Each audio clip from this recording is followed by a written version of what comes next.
안녕하세요. 안녕하세요. 저희 예술경영지원센터에서 준비한 K-아트 컨버세이션 들어주시러 와주셔서 감사드리고요. 저는 예술경영지원센터 시각융통팀에서 이 갤러리 위켄드 코리아와 K-아트 컨버세이션 사업을 맡고 있는 시각융통팀 팀장 이수령이라고 합니다. 만나서 반갑습니다.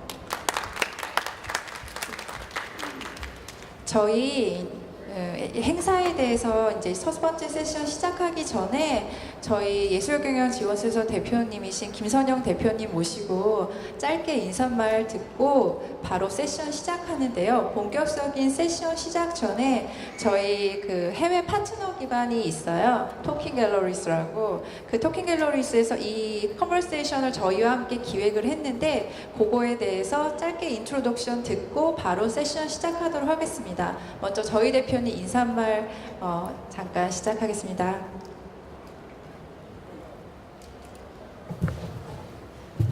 네, 안녕하세요. 반갑습니다.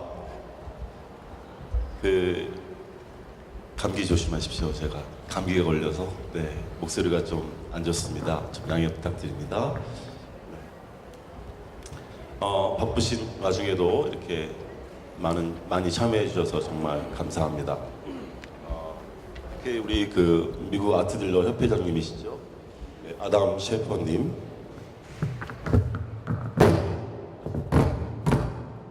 네, 그리고 갤러리 노덴하케의 설립자십니다. 클래스 노덴하케님. 그리고 아트인사이트의 설립자시죠? 네, 우리 제프리 볼튼님. 볼로텐님, sorry. 그리고 세계적인 슈퍼 컬렉터십니다. 울리 지그씨. 이렇게 아주 세계적으로 우리 시각예술계에서 쟁쟁한 분들을 이렇게 모셨습니다. 바쁘신 중에도 이렇게 와주셔서 진심으로 감사를 드립니다. 저희 문화체육관광부와 저희 예술경영지원센터는 우리 한국미술을 그리고 지금 옆에서 열리고 있는 KIAF를 어떻게 하면 해외에 제대로 알릴 수 있을까를 고민을 하고 있습니다. 여러분 아시다시피 저희 한국미술이 가진 잠재력이나 수준에 비해서 세계적으로 저희 미술이 저평가되어 있다. 이런 또 평가를 해주시는 분들이 많이 있습니다. 그래서 이렇게 세계적인 컬렉터나 영향력 있는 분들을 모시고 함께 이야기를 해봄으로써 어떻게 하면 저희 한국 미술이 해외에 제대로 알려질 수 있을 것인가, 그리고 또 해외의 선진 프로모션 기법을 배울 수 있을 것인가, 여기에 대해서 같이 토론하는 그런 시간이 되겠습니다. 작년부터 저희가 이 코리아 갤러리 위크엔드를 개최하고 있는데요. 코리아 갤러리 위크엔드는 K-아트 팜 투어, K-아트 컨버세이션, 그리고 네트워킹 리셉션 등 다양한 프로그램들로 이루어져 있습니다. 오늘 여러분들께서 참여하신 것은 K-아트 컨버세이션인데요. 아시는 것처럼 우리 아트페어 현장에서 직접 이렇게 진행되는 그런 국제 패널 토크가 되겠습니다. 우리 본 컨버세이션은 오늘과 내일 이틀에 걸쳐서 총 5개의 세션으로 구성이 되어져 있습니다. 오늘 첫 번째 가장 중요한 또 세션이 되겠죠. 갤러리를 위한 뉴 비즈니스 모델을 어떻게 만들어낼 것인가에 대해서 우리 저명하신 분들이 좋은 말씀을 해주시라고 믿습니다. 아무튼 오늘 함께 해주신 우리 패널들께 질문도 많이 해주시고, 그리고 여기까지 주말에 오셨으니까 즐겁고 유익한 시간이 되시길 바랍니다. 감사합니다.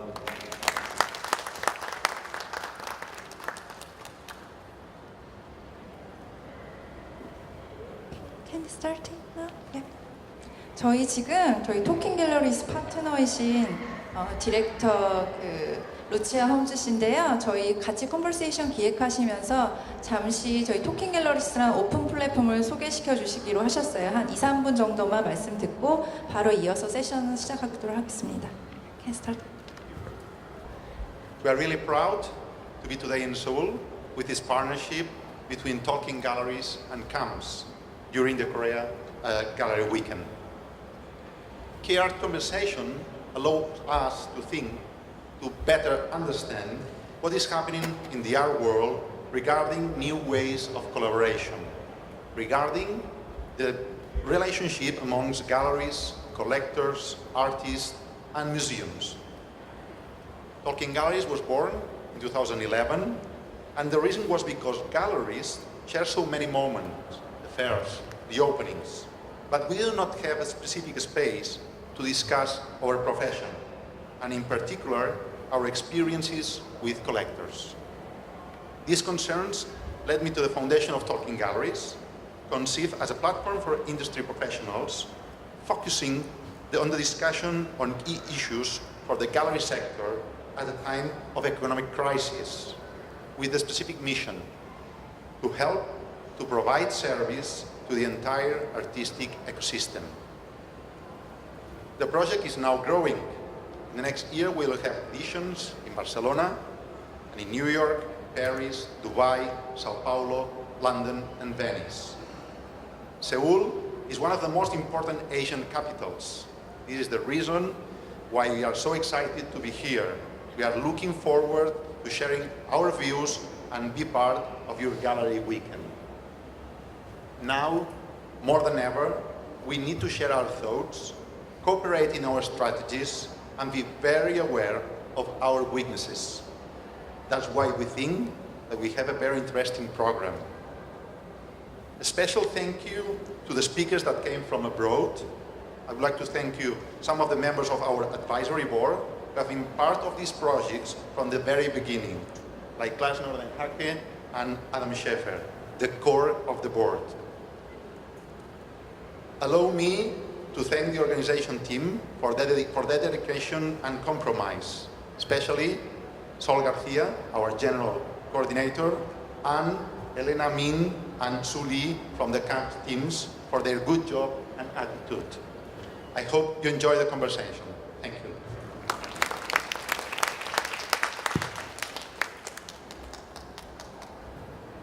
Hello. I just would like to introduce, we would like to show you how is Talking Galleries in Barcelona. Our main event is the Barcelona Symposium. So we brought a video, a brief video to show you what's our event in Barcelona. Next edition will be in January. So we'd like to show you this video before introducing our first session. Thank you.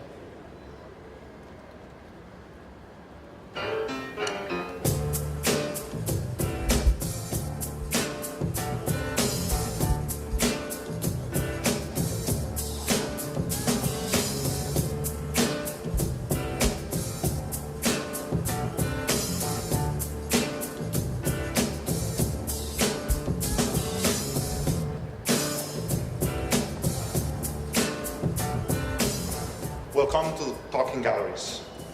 Thank you for being part of the first International Galleries meeting, an open platform for thought and debate about our profession. It's a real an example for all the world, and all the world comes to Barcelona. To have a forum in which everybody can freely exchange their ideas, opinions, advice is very, very fascinating. I think as much as we produce the art fairs and any other great art event around the world, as more we should make sure that we keep the soul of our core business in our spaces of the gallery. And I think galleries also are becoming more and more strategic about the fairs that they choose to do. So I think what you guys are all saying is the same thing. We need talented people working everywhere.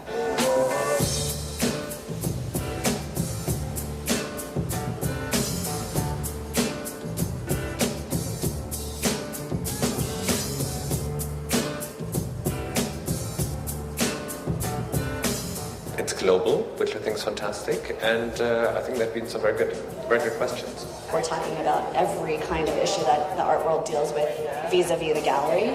The answer is Talking Galleries. Because it always comes back to Talking Galleries. The majority of questions were relevant, which is rarely the case in KAMS. But a gallery, any gallery, is about stabilizing a market, making a market and keeping it stable so that an artist can grow in a healthy fashion.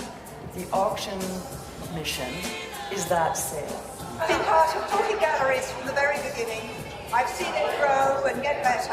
I'm amazed that it didn't happen already before in another place, because it seems there's a real need for it.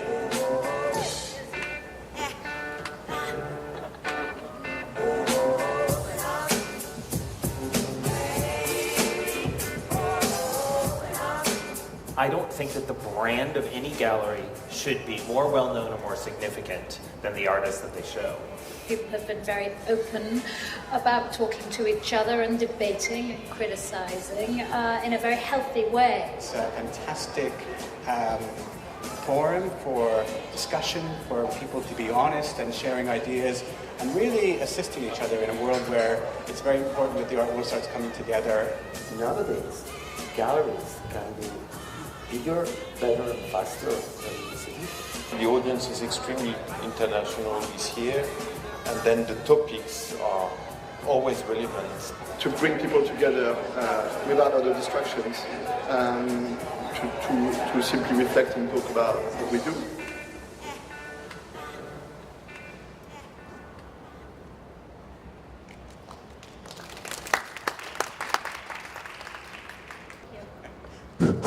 Thank you very much, Sal. First and foremost, I want to thank the Gallery Weekend Korea and the wonderful team, as well as Talking Galleries, for organizing this and inviting us to this wonderful event. It's very nice to be, lovely to be here. I don't want to waste much time talking about too much before we get down to the topic of our conversation, which is new business models for galleries and new ways of collaborations. The way we're going to work the session is I'm going to just very quickly contextualize the talk and talk about the situation generally in the art market and what the situation issues are for galleries. And then both of our wonderful panelists are going to have a little talk as well. And then we're going to have a panel discussion together. And then please, some time at the end for you to ask questions as well to the panelists and to us all as well. So first and foremost, I want to just introduce this wonderful panel we have. To my left is Claes Nordenhake, who is the founder and director of Galerie Nordenhake, which had space in Berlin and in Stockholm, and has also for a number of years been a member of the Art Basel Committee, so very distinguished. Thank you for having us. And then Adam Sheffer as well, who is president of the Art Dealers Association of America, but is also a partner in a very esteemed gallery in New York called Chime and Reed. So you'll be having a chance to hear their incredible, deep, and very well understood art market views on all things that are happening. So as we move on swiftly, what I just wanted to do quickly is to set some sort of scene and context for what we're talking about. And the idea and the theme basically is what galleries are going through at the moment, what's happening in the art market, and how galleries are having to respond to particular issues that were happening as well. So, first and foremost, a lot of this data is from Arts Economics, and Claire McAndrew is here with us to validate my stealing your data and using it for our thing. But it's for a good purpose in a way. This is just a picture of the art market, a snapshot of the progression of the global art market and how sales have been. And you can see the past 2 years. In 2016 there was a 7% dip, and then in 2017 there was an 11% dip. So there are issues in the global art market in terms of the continued growth and what's happening. And that's a part of the issues we're going to be discussing today as well, and what is going on exactly. The size of the global decorative art market was 56.6 billion. Big, vibrant, wonderful, growing market. In terms of, I think for our purposes, what's interesting is how much of those 57 billion were sales that were from the auction house, and how much they were from the dealer side. So basically it's 57% from the dealers, so that's a great thing. The galleries are sort of picking up more sales than the auction house they're doing, and that's progressed over the number of years. Last 2015 it was 53% of the galleries, 2011 50. So the percentage of gallery sales as opposed to auction sales has been growing, which is great in terms of the gallery sector and all that. That's the good news. There's some also more not so positive news in terms of how galleries are doing, the realities. The top 5,000 galleries control 80% of the market. So it's basically, though the galleries sector in generally is doing well and growing, it's getting more and more stratified at the top end in terms of the control the galleries have. The people that are thriving in this environment are very much the top-end galleries and as well the auction houses, who are very much dealing with the top end of the market and the top end of wealth. And just very quickly to connect forward, this is a slide looking at the high net worth individuals. So the wealth of the world that is happening. As you can see, though, there was a little dip in 2008, 2009. The world's wealth is just keep growing. We might be in recession, everyone else might be doing not so well, but the wealthy are getting wealthier, and there's more people who are reaching that degree of wealth as well. So that, as I said, is a very good thing for the top-end galleries who are dealing at the very highest price levels, but also the auction houses. Smaller galleries with very minimal overheads are also doing well in terms of not being constrained too much. The people that are having difficulty are there more, not to put too much terms here, but mid-sized galleries who somehow fall in between these two. And just to look at the data of that, sometimes interesting, what Claire did, which is wonderful to look at, which is basically the change in turnover between last year and this year of dealers in all different sectors. So as you can see, the smaller dealers' turnovers have been struggling, and they've fallen this past year. So there's much smaller, it's under 500,000 turnover. 1,000 turnover is 7% dip this past year. 500 to a million is 1%. The bigger galleries, the ones that are 1 million and to 10 million, and 2 million and over 10 million, have grown.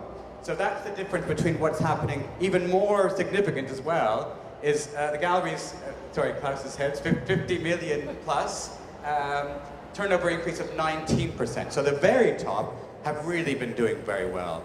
So that just shows you the broader picture in terms of how the gallery system generally is responding to the economics of today. The bigger galleries are doing much better. There's a struggle underneath that level as well of what's going on. So is there a crisis? And this is something we'll be talking about today. As you probably have heard in the news all the time, we hear galleries closing. A lot of the middle-sized galleries seem to be struggling and not being able to survive, and that's becoming a sort of spiraling situation. Rents in big major centers are spiraling. It's very difficult for galleries to maintain themselves. The big galleries competing more and more, as well as the auction houses, with the galleries as well. The auction houses are more and more developing their private sales, which is something that the galleries traditionally would in. So that's taking away some of the business from the gallery system as well. And finally, the art fairs, wonderful as they are, they sometimes can be difficult to manage as there's more of them. The galleries seem to be going to art fairs. They're expensive for galleries to go to, but they also take up a lot of energy and time from a gallery's program. So there's a lot of issues that galleries are having to struggle with. And similarly, when we're talking about art fairs, the bigger galleries have whole teams of people to deal with the art fairs. Smaller galleries have to really struggle to get their whole project together and their whole team to work on it. So yes, very quickly in terms of the art, just to show you how important art fairs are, the fact that they have to be going to art fairs. This is another graph from Arts Economics showing the importance of the amount of sales that galleries tend to achieve via art fairs, and it's something like 41% in general of their sales that they depend on art fairs. So art fairs are becoming an increasingly important part of a gallery's revenue stream. Sorry, can you move your head for 1 second, Claes? There, 43% made half or more of their annual sales. I mean, more than that, 14% made over 3/4 of their sales through art fairs. So that's just showing how important art fairs are to the galleries and things, and why there's the incredible need to go to art fairs and attend art fairs, and the strain that it's putting on the galleries as well. Strategies, these are some of the things we're going to talk about during our discussion. How can galleries cope in this sort of environment? Things like looking at the online environment, looking at new locations potentially, art fair, alternatives to the art fairs, collaborations with other players, what we need to do, and also looking at some innovative new ideas for galleries to be undertaking. That's just an overview of what we're going to be discussing and the context of what we're discussing in terms of the galleries and the pressures that they're facing today. So I think we're going to have a couple of talks from each of our panelists. So Claes, if you want to proceed, your slides are there. This is your machine you may use to go forward. You hear me, yeah? Is this the one? Yeah. All right. Good. So let me first start by saying thank you for inviting me to this conversation and to Korea. It's been an absolutely great experience. And, we have reviewed and looked at quite a few galleries, and we're very, I think all of us, very impressed with what we've been seeing. But let me first start with reviewing my personal experience from running a gallery over a very long time, in fact more than 40 years. And during this time I've witnessed and participated in several business models and ways of collaboration that we should consider and really contemplate. I was, for instance, one of a group of 6 galleries in Berlin who created the annual gallery weekend, Berlin Gallery Weekend, and we were asking ourselves, how do we get a national and international audience to see our exhibitions, not to only visit the galleries at art fairs, but also to actually come to the galleries and see the exhibition. So we decided to name one weekend where we quite generously treat all the guests with the best we can do of exhibitions and rather lavish dinners and parties. And this weekend fast became the most important event of the year in Berlin. And many galleries actually express that the Gallery Weekend in terms of sales is at par with Art Basel, which is quite important and certainly when it comes to meeting collectors and of course creating sales. I started my gallery in a relatively small city in Sweden, Malmö, which in the European tradition had an art museum and a recently opened Kunsthalle, an exhibition center, both financed by public money, which is the tradition in Europe. The interest in my exhibitions in the gallery, which were often about monochrome painting, which I understand in the 70s was a very creative force also in Korea.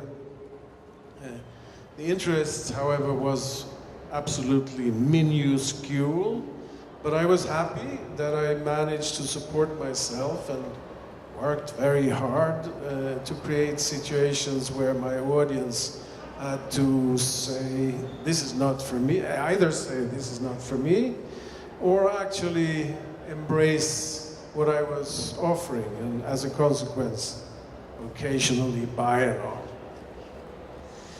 That was the typical context that defined the business model of that time, and I must say that I asked myself to what extent do we need a new and very different business model.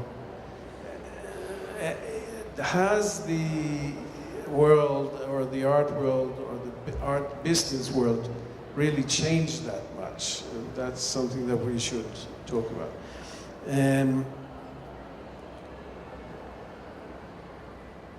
I hope and I think that most of you visitors here are colleagues or professional art gallery people, so I want to refer to something that for me has been very important to try to define what is a gallery doing. And particularly in this beginning of a gallery when you do everything.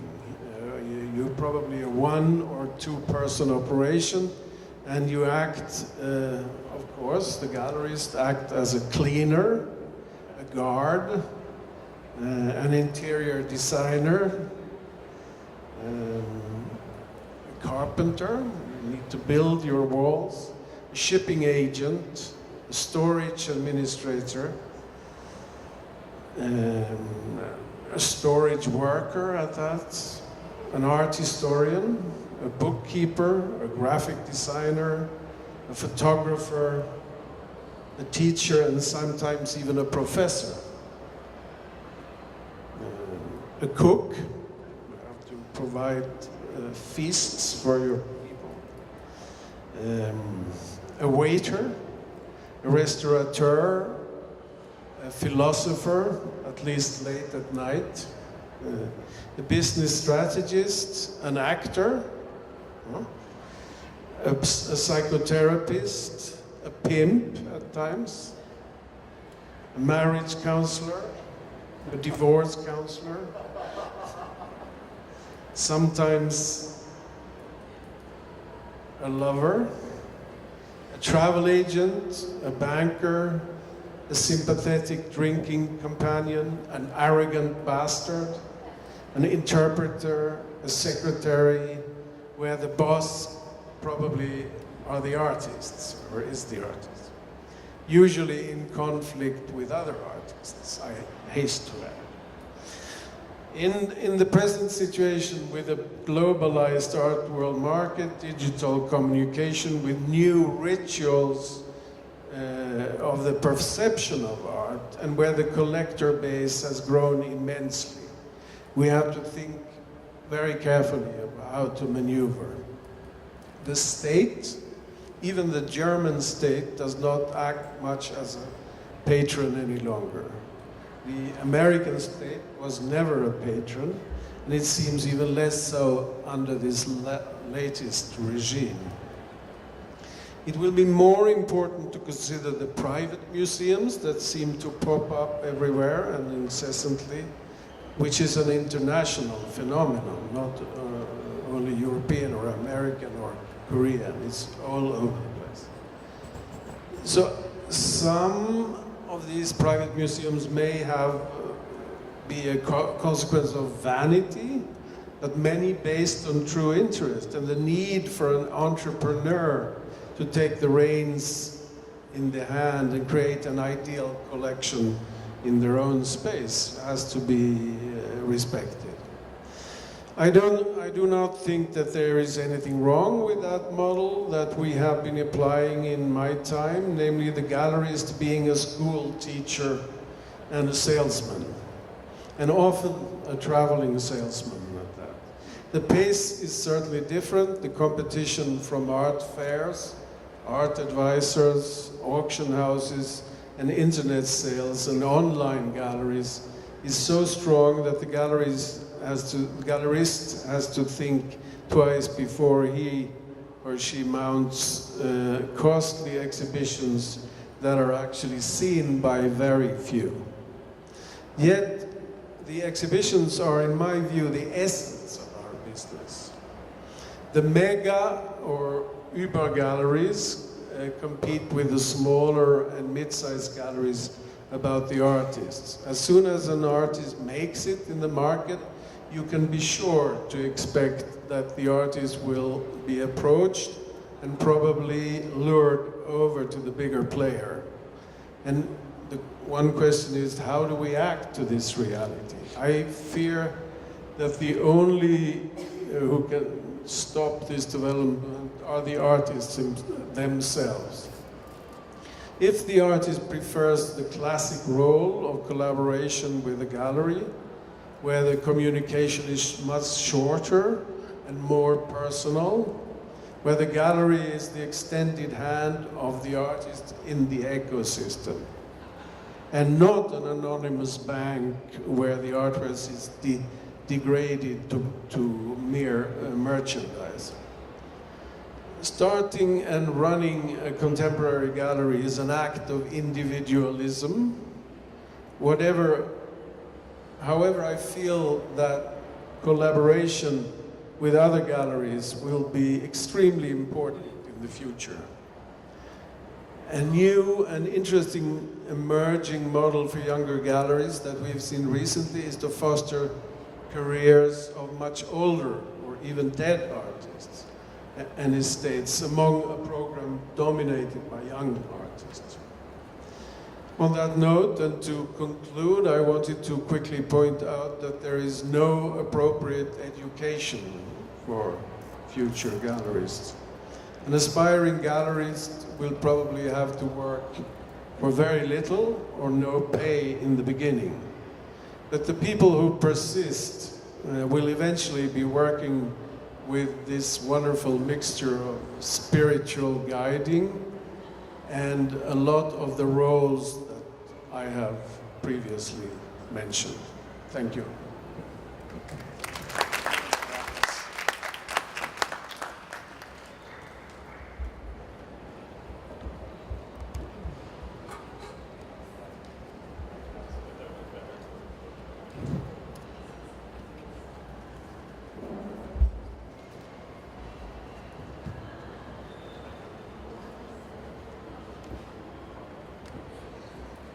Kamnida.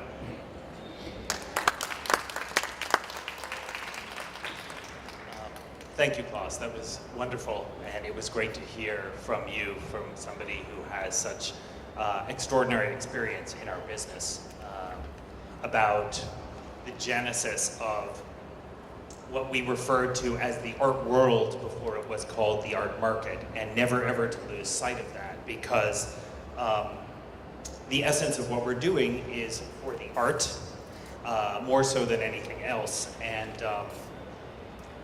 I think the way I could start is just basically by saying, you know, listening to Jeffrey is very interesting. Listening to or reading Claire's reports are really important for us to understand the economic sort of landscape of the art world. However, you can never lose sight of the actual cultural ecosystem that exists around the business of art.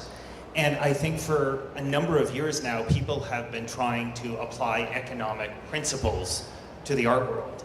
And it's a very, very hard thing to do.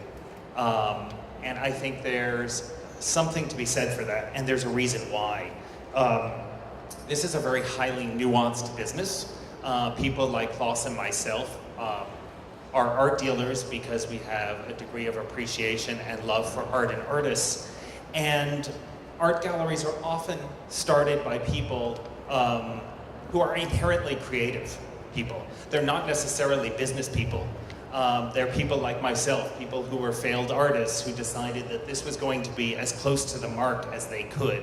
So trying to create a Dow Jones or a NASDAQ for the art world is a very hard thing to do with a certain degree of accuracy. And I think everybody has to remember that when we talk about the art world and the art market. And I think people in the analysis end of the business would tend to agree with me, at least at that point. So there are 5 points essentially that I just wanted to bring up here that relate to the current state of the art world or art market and the ways of collaborating among galleries. Collaboration. It's a word we use a lot these days. It's a very competitive environment. We have a lot of incredibly wealthy, large, powerful galleries that can throw a lot of money at a lot of things. And they've been quite successful at doing that. And I think one of the things that we should discuss is how do small and mid-sized galleries work together so that we do not become entirely eliminated. There was a report in America that I think 80% of all of the food that is distributed in the United States comes from something like 8 companies. And it would be a shame for that sort of thing to happen to the art world. And I don't think that it ever will, because people are inherently creative and the relationships are at the basis of the art world. The entire business, although we're deal makers, is based on personal relationships, and I do think that's something that will always remain. Another question of how small galleries and large galleries internationally can work together. I think this is very interesting because, as Claes said, so much of what starts a relationship, what propels a career for an artist, is that personal relationship between the dealer and the artist. There are great experiences, there are great recent initiatives that have taken place by which you as a mid-sized or small gallery can share an artist with a larger, more well-capitalized gallery, and yet you don't lose them entirely. You don't lose the representation, you don't lose the relationship.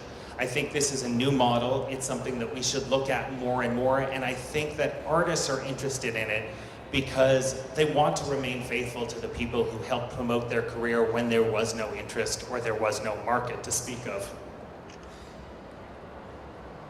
Okay, second point, thinking outside of the box, creative ways galleries are extending into the broader community to their advantage. This is interesting. A lot of dealers that I talk to say, we don't like art fairs. We don't like art fairs, we don't like going, we have to do it because it's an economic necessity. I think there are ways to make art fairs work for you so that they are not redundant, but they could be an extension of your gallery program. For instance, one of the things that we do at Chime & Read, we have one gallery space. We have about 30 artists. We can't do as many shows as we want every year. So we also have a number of artists who haven't completed a huge body of work, but they've done enough for us to show publicly and they're mature and ready. So what we'll do is we'll use the art fair platform as a curatorial opportunity. We will use the booth as an extension of our gallery in order to do, say, a 1, a 2, or a 3-person show. We'll curate something around the theme of, say, women artists since 1945, or artists of color, or monochromatic painting. Something that's relevant, something that's interesting, and something that shows a great deal of thought among our gallery as curators, rather than having it look like the same old thing we do and having it really problematic. We approach each of these opportunities, each art fair, with fresh eyes. And I think that's a great way to think outside of the box. The interesting thing is that I think if you look at Silicon Valley, you look at all the extraordinary developments here in Korea in terms of technology and arts, etc. The art world, the art business, has evolved probably the least of any business I can possibly think of. It's stuck in a very old model. And I think in order for us to bring it forward, we need to start to look at some non-traditional ways of doing exhibitions, representing artists, doing art fairs. And these are kind of the things that I'm trying to reiterate here. Another way of doing that is by using digital platforms. We sign up to a number of the online platforms. We have great relationships with them, and it's great for us to advertise our work. We've been able to sell work in Korea, in the Middle East, in Russia, around the world because of our access. But you can use these digital platforms to work with you and let them be a help instead of a hindrance. I think that's another way to look outside of the box of the traditional model and rethink how these things that one would think are competitive to the gallery existence can actually complement them. But you have to be in that mindset to open the door. The third, the importance of the gallery associations. As Jeffrey mentioned, one of the things that I do in addition to being a partner in a gallery in New York City is I'm the president of the Art Dealers Association of America.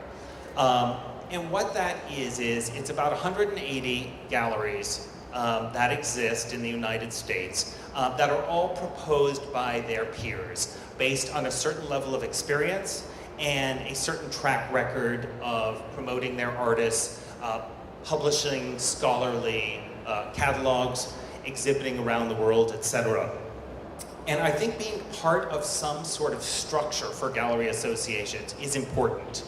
Well, Claes mentioned the idea of having Berlin Gallery Weekend, which is a really defining, important moment in the art scene. There are other aspects of why galleries need to have a conversation. The beauty of Talking Galleries is it functions sort of as the Davos of art world. we as dealers tend to be very competitive with one another. And I know that exists here in Korea, I've seen it.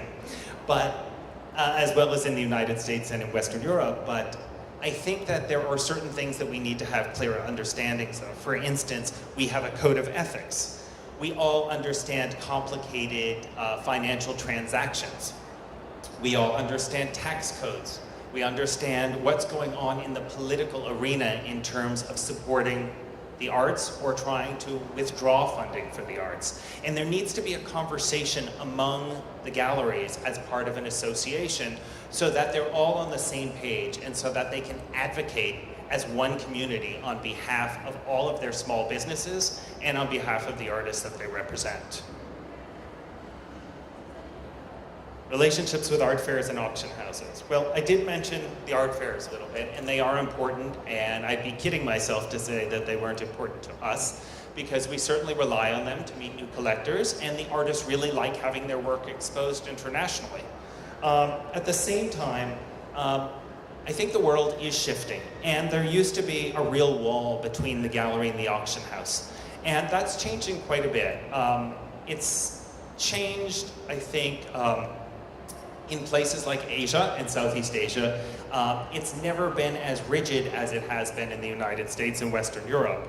And I think you need to be able to reach across the aisle, as we say, to have a conversation with people in auction houses about things that are ultimately going to benefit your gallery and the artists. And I'll give you a for instance, and this is something that came up at Talking Galleries in Barcelona, and these are the kind of conversations we have at Talking Galleries. And they'll make you understand these new modes of collaborations with an auction house. How do you do this? Okay, Martin Klosterfeld from Sotheby's got a work in from a client that had never been at auction before. Frankly, the artist never had a work at auction before. And he said, okay, well, I could really just kind of try to figure out what the price is and do my best. Or I could actually pick up the phone, I could call this dealer's galleries. There's one in Zurich, there's one in New York City, there's one in Sao Paulo, and we could have a conversation about what the value of this work should be and who possibly would be a potential collector for this so that it doesn't go to the auction, not sell or sell for a low price, embarrass the artist and the auction house and the gallery. So they had a very constructive series of conversations, and the gallery found some people to put forth and promote the work. Had Martin Klosterfeld not do that, there would have been a very adversarial relationship between the galleries, the collector, and the auction house. But he brought everybody together and said, here's our problem, here's our issue, and it affects all of us. Let us figure out how to do this together. And it worked out well for everybody. And that's one of these new kind of modes of relationships with auction houses that I think are going to be essential going forward. And the last point, and probably the most important, is the relationship with artists and collectors. And I mean, sales aside, the most important developments in an artist's career will usually begin in the gallery sphere, and I don't think you can ever deny that. I think that the relationship between the dealer and the artist, the many roles that we do play, as enumerated by Claes very articulately, and without any, let's see, you were right on, let's just say that. I could see myself, and I have seen myself in all those roles, including pimp. I think the gallery is essential for the beginning of artists' careers. I don't know how else they would have the opportunity to show their work in any kind of commercial field. I mean, I believe that the not-for-profits are essentially and often the best way for an artist to begin. And then from there, the dealers sort of take a look around at the landscape and see what might be interesting and have those kind of conversations. Take the time and energy to make studio visits. And I think that's one of the things that collectors need to understand more and more of. You can have a ton of money, but you need a ton of time and you need a ton of interest in order to make your life in art. And I think that it's often forgotten that this is something that's really a deep pursuit, and it's not something that can happen instantly. And so that I'm hoping through this conversation we continue to look at ways at which all of these relationships may be re-examined. Hansa Kamina. Thank you very much. Starting off the conversation, I think the place to go, in a way, is one of the last points you were talking about, which is really stepping back and looking at the gallery model in its essence already. And is it still workable? Is it still relevant?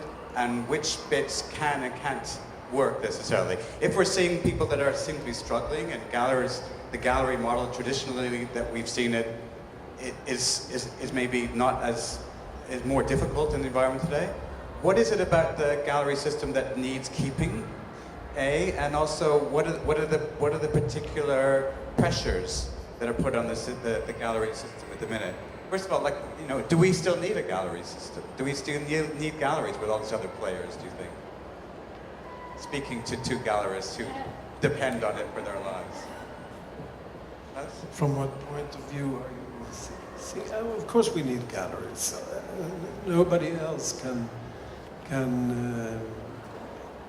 present an artwork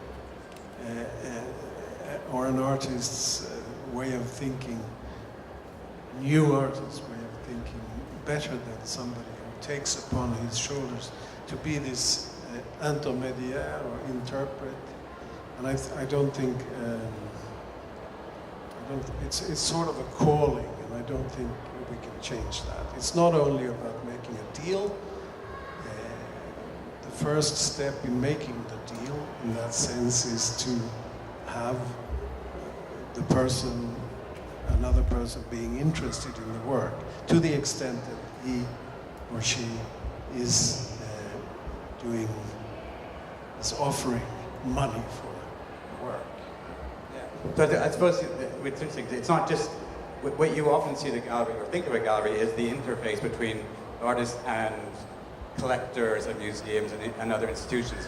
Whereas what you're saying is the behind-the-scenes bit, the nurturing their actual practice, which is essential. Adam, do you have any?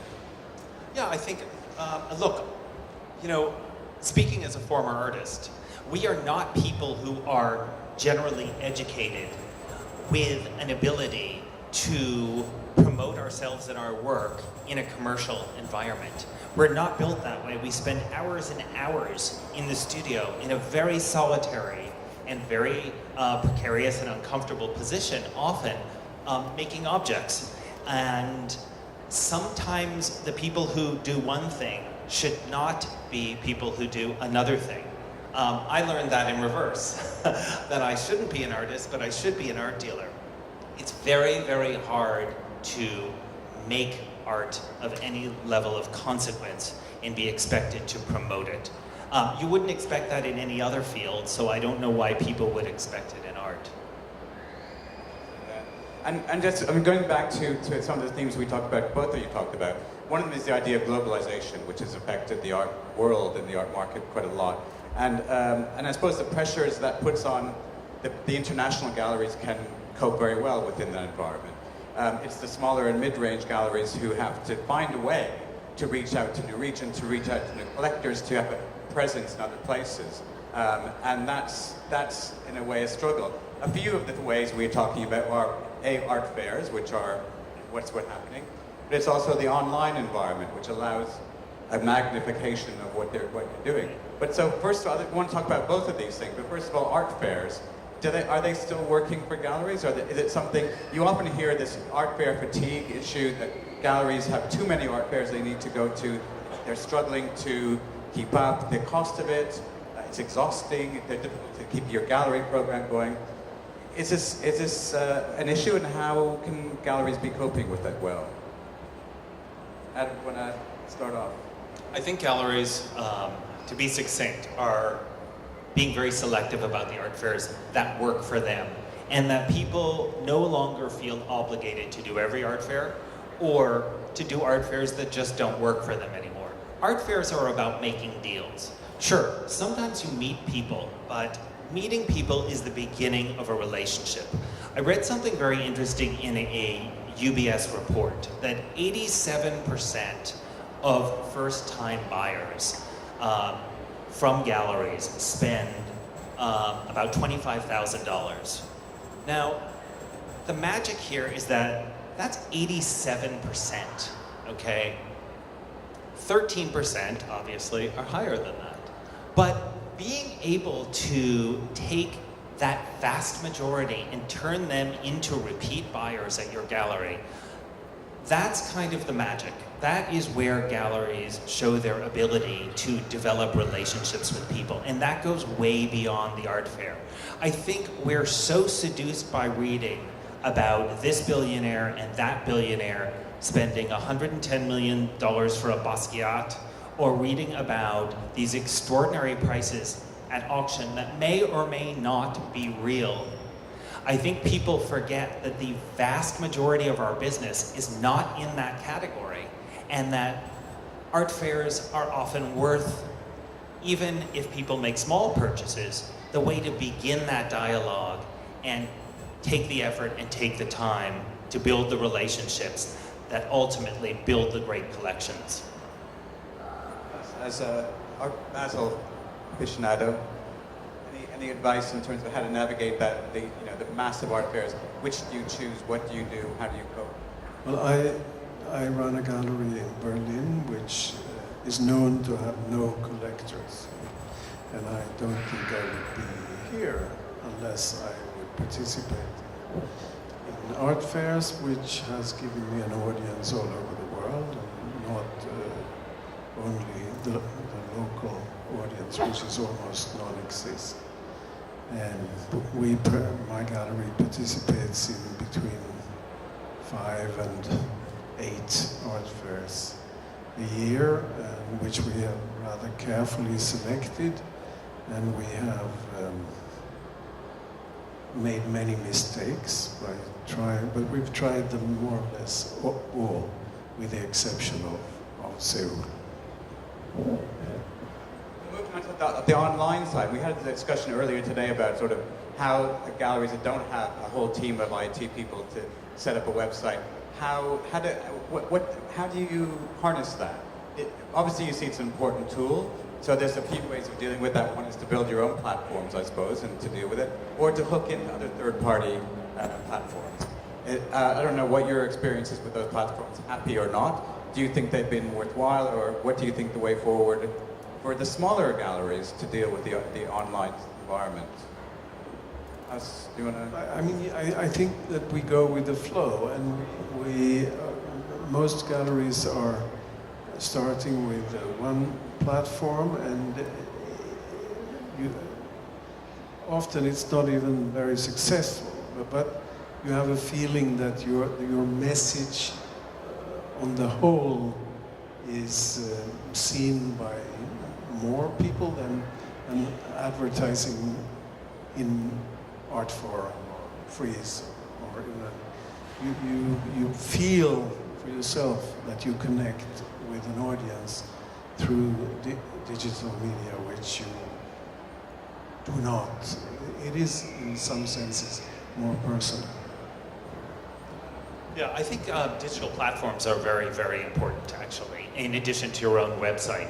I used to not like them so much and think that they were a real pain to maintain, to organize, and to have to respond to everything. But I will tell you something I found very interesting. If people can't get to your website for one reason or another, they don't know that you work with a certain artist, if they're on one of the art-oriented platforms, during lunch or in a car ride or whatever, you will get a text or an email from somebody who's interested in something that they saw online.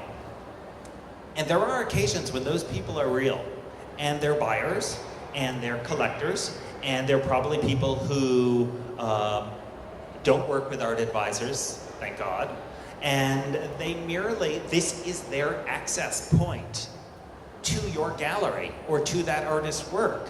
And I think that's extremely worthwhile, and I think that's worth the subscription. And I think, you know, we spend so much of our time with outreach to people that the fact that somebody voluntarily reacts to your artist and contacts you with time out of their day, I think those portals are really important. We've had some great relationships that have come from it. They translate into sales. Yeah, they definitely. That's a hard question.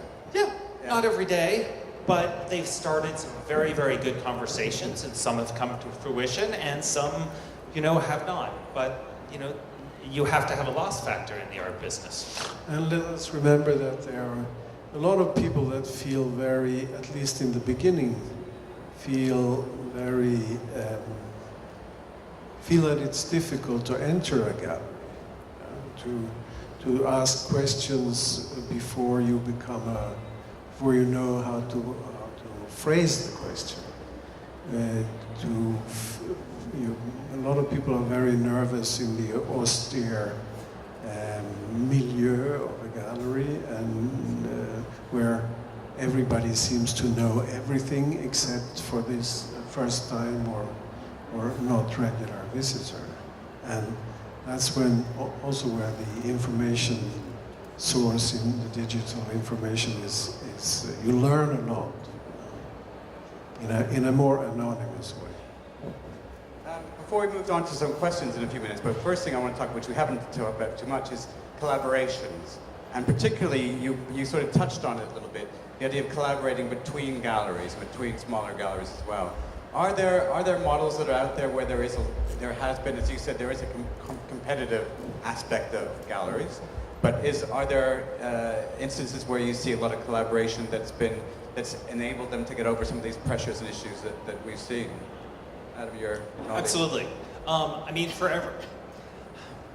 Many years ago, there was a great art dealer who you probably all know about, named Leo Castelli. And one of the ways that Leo made his artists like Andy Warhol, Roy Lichtenstein, Jasper Johns, etc., Bruce Nauman, extremely famous, was not by trying to take over the art world, not by setting up galleries all over the art world, but what he would do is he would develop very strategic relationships around the world with people in Tokyo, with people in Los Angeles, with people in London and in Paris. And he would share his artists and he would collaborate with them. And as a result, the artists became household names. I don't think there's anybody in this room who hasn't heard of Andy Warhol. And so I do believe that that kind of relationship is really important, especially to the mid-sized galleries. It's something that we rely on. I'm not trying to take over the art world. I'm not interested in power. I would rather have strategic alliances with really good partners throughout the world who know that part of the world and know the collector base and know the curators a lot better than I'm ever going to as a carpetbagger. And I think that people lose sight of the fact that that's a really interesting option in terms of working. There are other ways by which there are younger artists who become famous, big galleries want to take them over, and yet they somehow manage to work out a relationship by which they don't leave the initial gallery, but they co-represent it, and they sort of share work. You know, I get A, you get B, you get C, you take it to Basel, I'll take it to Miami. I think that's extremely important, especially in this moment of world domination. Yeah, and something else that I suppose Castelli was one of the first is to create a space together with other galleries in one building. I mean, we have been traveling around Seoul to see galleries, and it takes a long time. If you want to visit 10 galleries, and they're in 10 different places, it's a hindrance to communicate with the collector or the museum people. I mean, the 420 building in New York was one of the first where leading galleries decided to be in one building and or in one area like Soho at the time. And one of the things that I've been reading very interestingly, this initiative called Condo. I don't know if you've heard of this. Is a gallerist in London who started this idea of really sort of collaboration between small galleries internationally, where they they let each other use each other's space for short periods of time, which enables them to afford to be in London or New York. Maybe the art fair is too expensive. Do you see more? Do you see galleries starting to get together more in this climate, being more collaborative? And are there other initiatives like that that are happening? Do you see? Yeah, I think so, and I think it's a very good way. I mean, as I said before, it is an individualistic business, and therefore it is that there are some basic levels where it is difficult. You have to be very convinced that collaboration is the answer to the question, and it will. I mean, it's opposed to this individual ambition to define your own artwork, so to speak.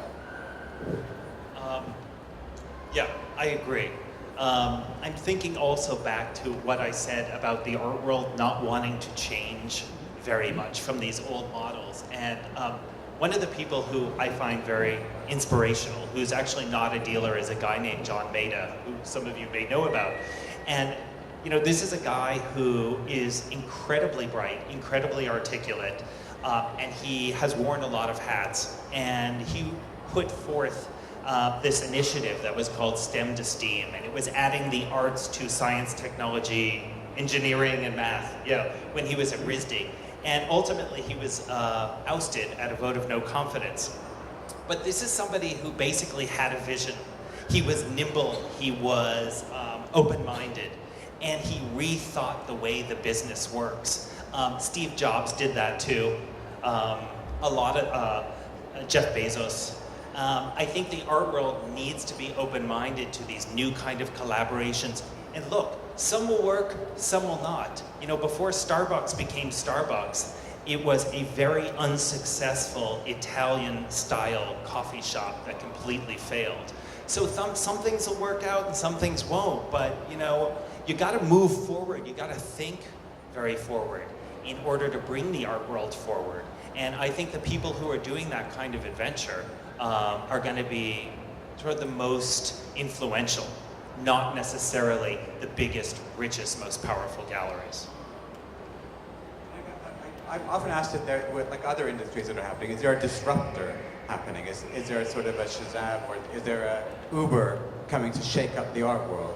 Do you think that it's possible to do that in the art world? Is that having some disruptor come in and completely re-energize and revitalize things, or has any potential out there in terms of disruptive influence? Sure. What is one now, I'm not sure about. But I remember back in 1990, when a man named Hans Neuendorf was going around trying to explain to everybody how public auction records were going to be available for subscription online.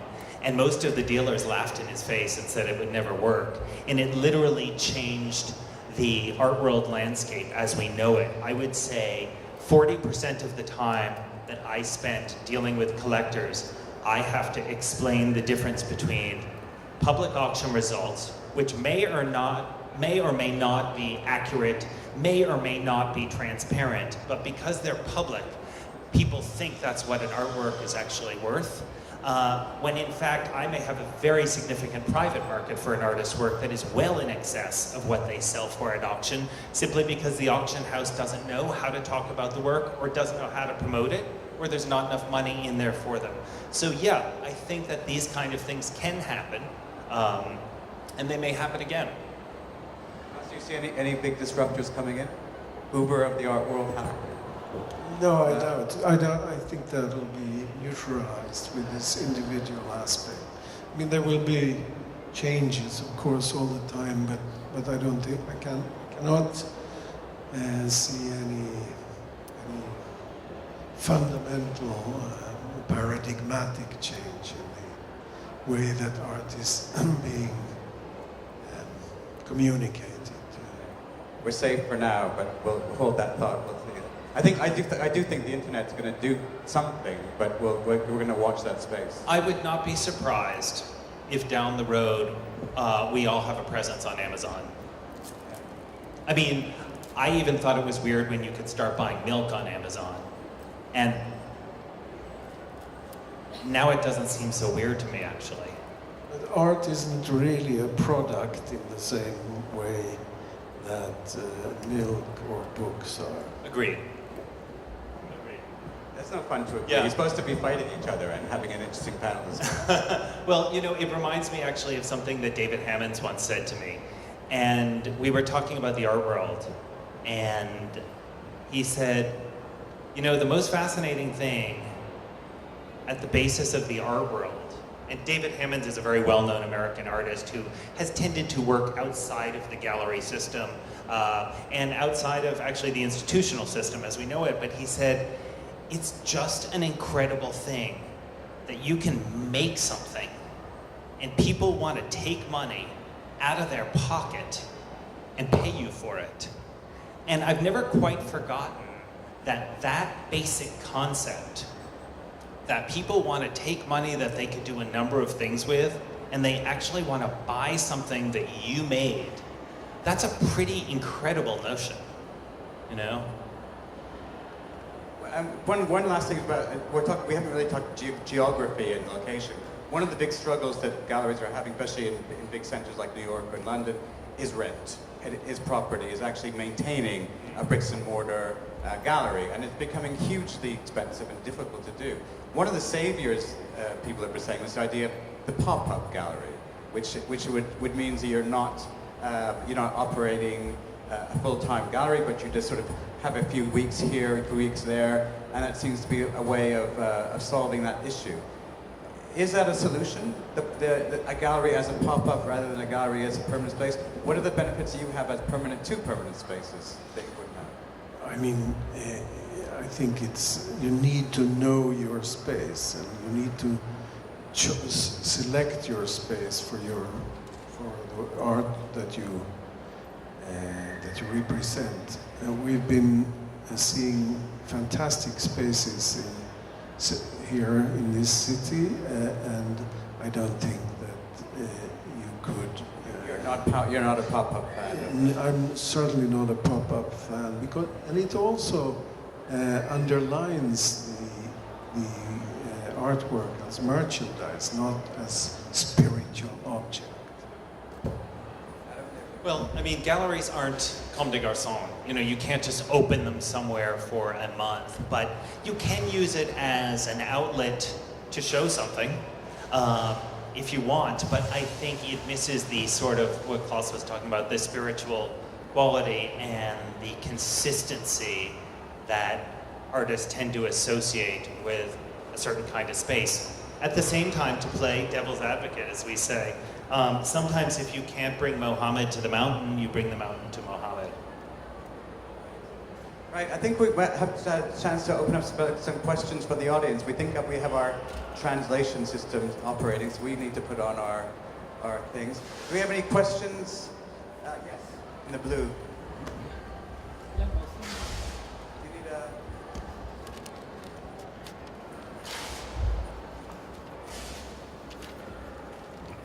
네. 세 분의 인사이트 깊은 말씀을 잘 들었습니다. 제가 궁금한 것은 여러 가지 아까 말씀하셨던 것 중에 우리 예술은 우유가 아니라고 또 다른 어떤 성질의 것인데 그것을 결정하는 가장 중요한 요소 중에 하나가 예술 비평이라고 생각이 되거든요. 그래서 우리 디스커션에서 예술 비평 부분이 빠져 있었던 것 같아요.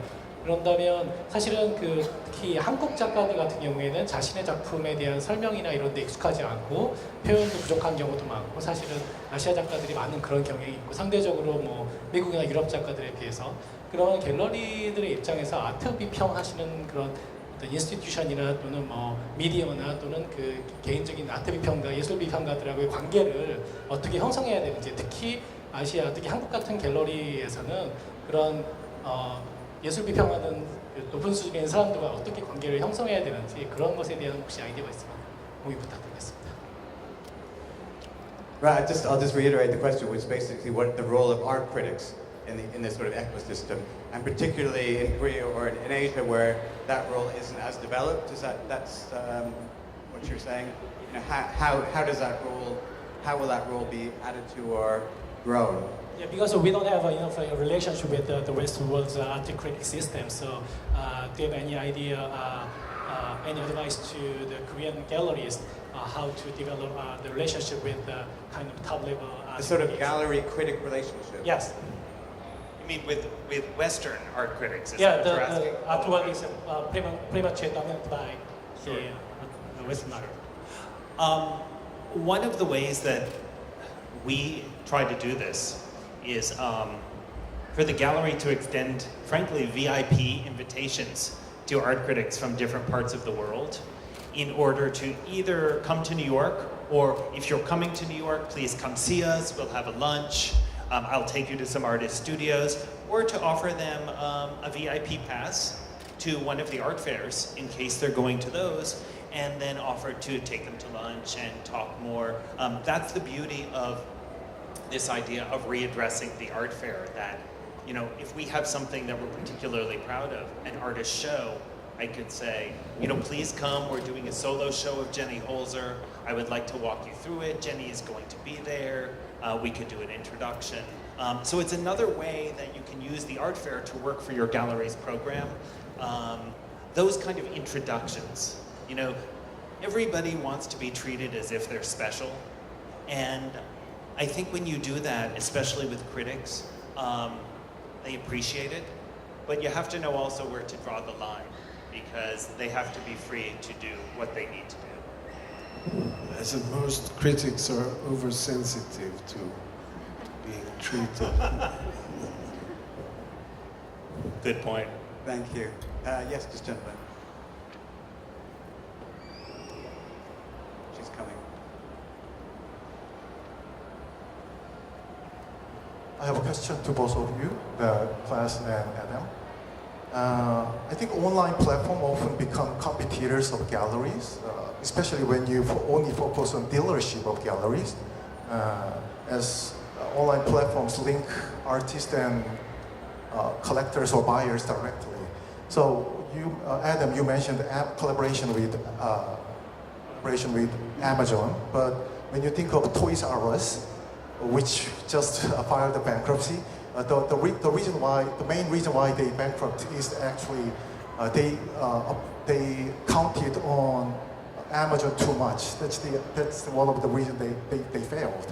So I think the only competitive edge that galleries has compared to online platform is the physical venue that galleries has. So I think the creative use of the physical venue of the galleries are really important to let us have the new business model of these galleries. So what I just thought about the collaboration with other genre artists, like performing artists performing in the galleries. That creative use of time of the galleries is pretty important, I think. So do you have any ideas about that? Sure, absolutely.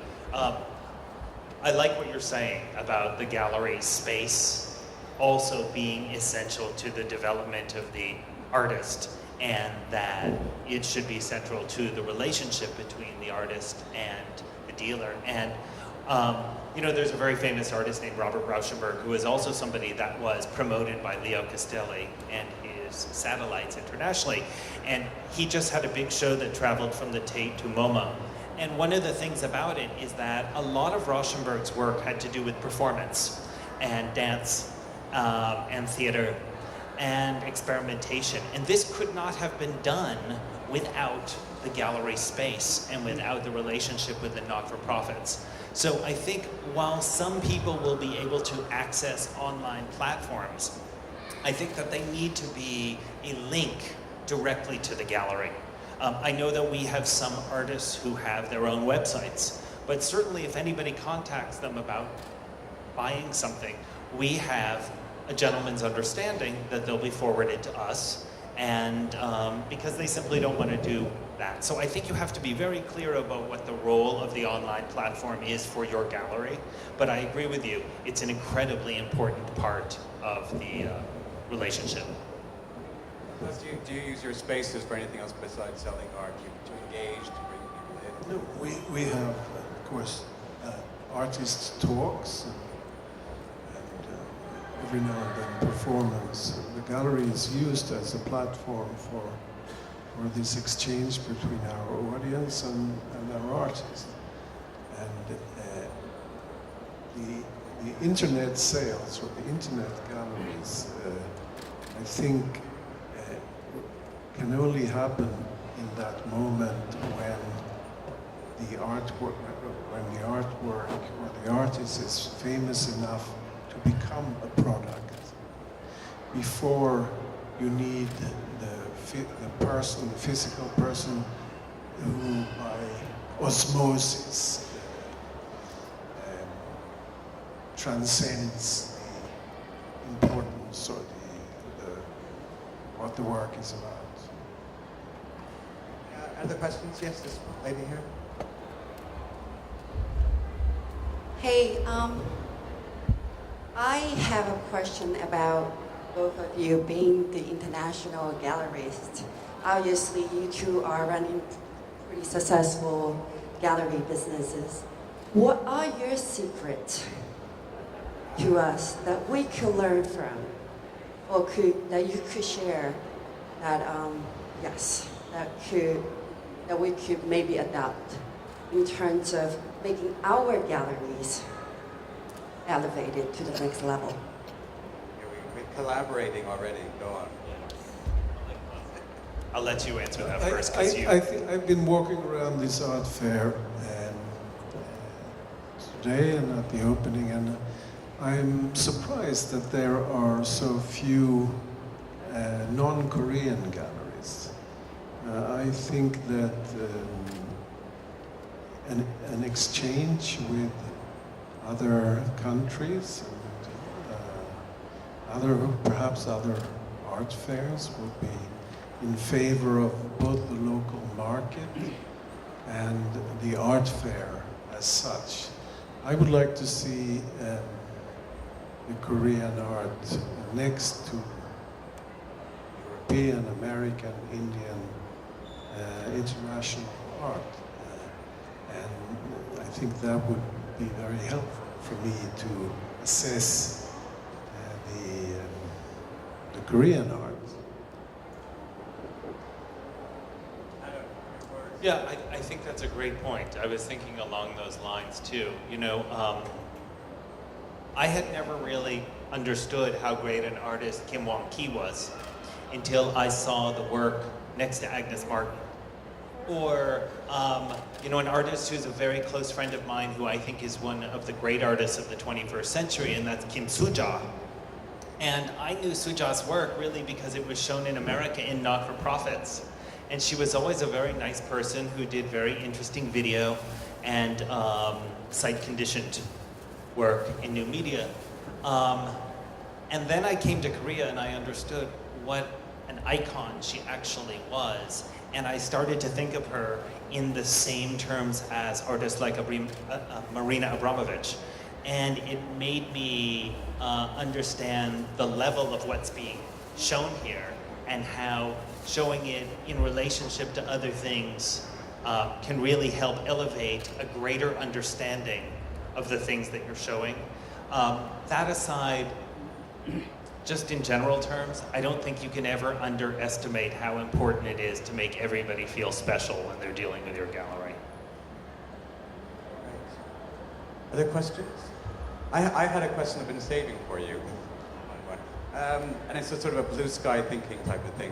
If you could improve one relationship between you as gallerist and another institution in the art fair, in the art ecosystem, like museums, like art fairs, like auction houses, which would you work most to improve, and how might you improve it? Throw that out there. Which one of you? I know we were talking about museums. Museums, before. no question about it, because the art in the museums will be around longer than any art fair will be, or I will be. And for me, the ability to improve the dialogue there so that people understand, people in the museum environment understand the role that gallerists play as a linchpin in getting things done and not as an interference. and I know this is something that many of us think about, would be incredibly important, because as far as we're concerned, the museums are way up here. What do you think of the relationship to museums generally and galleries now? Is it collaborative? Is it? I think it's very complicated. Very complicated for a number of reasons. The museum curator employees seems to think that that we are the galleries are walking on a rosy road and the economical aspects as the only guidelines, and whereas I know that for most galleries, at least in the beginning of the activity, it is a very, very hard struggle. Yeah, you know, the one thing that I was thinking about when you were saying that, Claes, is that no matter how long you're an art dealer, this is one business that never gets any easier. That's what makes it special. But we still do it, though. In terms of all the galleries I speak to, and you know, I get to speak in my courses in galleries, and you hear all these struggles, and there's a lot of struggles, and a lot of tears, and poverty and everything else. But the one thing, and I always ask them, but would you do it again? And they all say, no. But they don't mean it, and I think we were talking about this earlier as well. I think with all the struggles, it's a really gratifying and satisfying thing, and it's sort of, you know, the art does depend on you in a way to reach its goals and where it needs to be. So we're all collaborating and we're all happy, right? Any further questions, Millie? Hi there, thank you very much. Just one question. You mentioned that auction prices sometimes aren't real and can distort reality, and you also mentioned a Sotheby's executive who had collaborated with galleries. And would it not just be easier to have prices in galleries up publicly? Well, actually, in New York, we do have a truth in pricing law, and galleries are supposed to have prices available at the front desk. And I know that sometimes they are, sometimes they aren't. But I think prices should be accessible when people want them.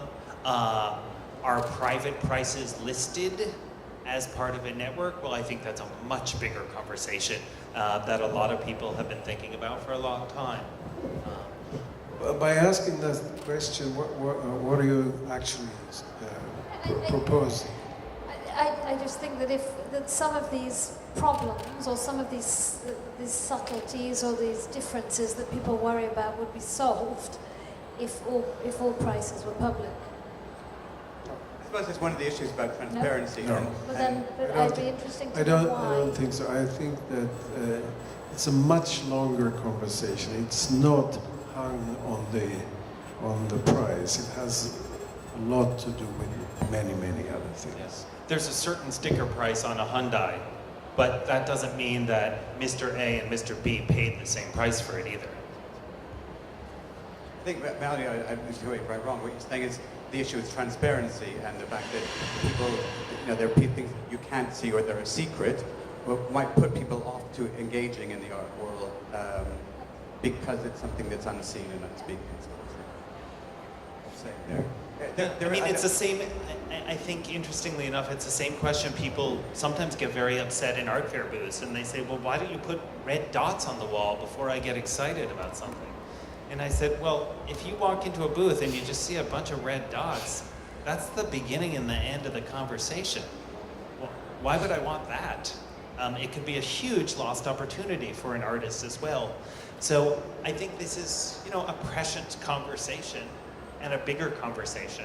And maybe we'll come back next year and discuss that. There is a magic app, I don't know if you call it, called Magnus, and I've never seen it, where it's like the Shazam of the art world, they say. Crowdsourcing.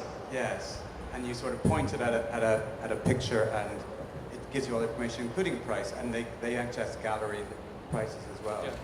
Is that something you're happy about? I don't really know enough about it. I know Magnus. He's a very smart man. He's a very interesting man. I read his thesis from the University of St. Gallen, which I think many of us did. I think the app is in its infancy. I think it has some strengths and weaknesses. And, you know, like Instagram that has many different, you know, 2.0, 3.0, etc., we have yet to see where this is going to go. I think that the information is always something good. Here's a point to end on. Thank you. I just wanted to thank our two incredibly experienced, incredibly wise, and generous gallerists to be here for their information today. And thank you for having us. Thank you very much, guys. Anza Camida.